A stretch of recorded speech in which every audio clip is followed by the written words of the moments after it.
Hello, it's Darin from innovationtraining.org. I want to show you a really great use of ChatGPT or generative AI that I discovered recently.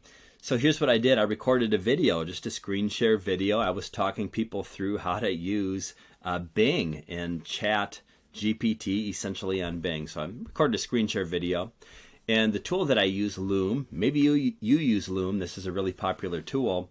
It provides a transcript of the video. And all I do, and it's not perfect, that's for sure. It calls Bing Bang right here. It's misspelling my name.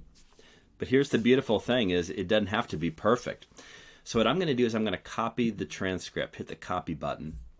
And now I'm going to go into Bing. So we use ChatGPT a lot, but let's try Bing Chat. Right, so you just go to bing.com, click chat, and essentially it's the ChatGPT style interface here where you ask a question. So I'm going to ask this. I'm going to say I just recorded a screen share video about how to start using ChatGPT on Bing. Right, I'll share the transcript with you.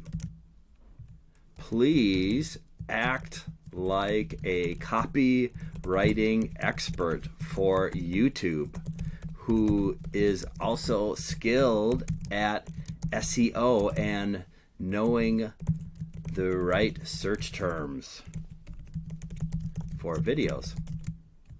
Please, I'm being nice here, please create the video title and description.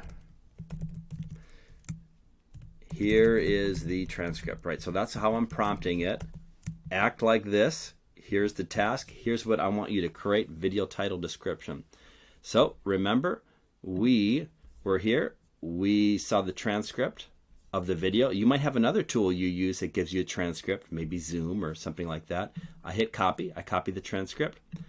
I'm going to go back in here and now I'm going to paste the transcript, and you can see it is not perfect, right? But it has some time marks and things like that. It's giving me a limit of 2,000 characters here, but let's still see what it does, right? If I was using my ChatGPT account, I could paste the whole thing in. Here we go. Okay. Giving me a little description. All right, so I like it, right? So a really simple way for me to take something that I've, we'll say, written, even though I voiced it, and it became a transcript. And I might spend a lot of time figuring out what is the right title, what is the right description. And here it summarized it. It found the insights. It knew what I was working on. And even though it didn't even take the whole transcript, it took like the first minute or two, I still feel like it summed up what I'm trying to get at. So just a little tip on taking a transcript from a video and adding it into ChatGPT or Bing Chat or whatever tool you use, and having it create a title, a description. So if you're to use ChatGPT and you have the proper account, hey, you could paste the whole thing in. You wouldn't be limited to the limits that Bing Chat is giving you. So give it a try yourself. Darin from innovationtraining.org with another generative AI tip.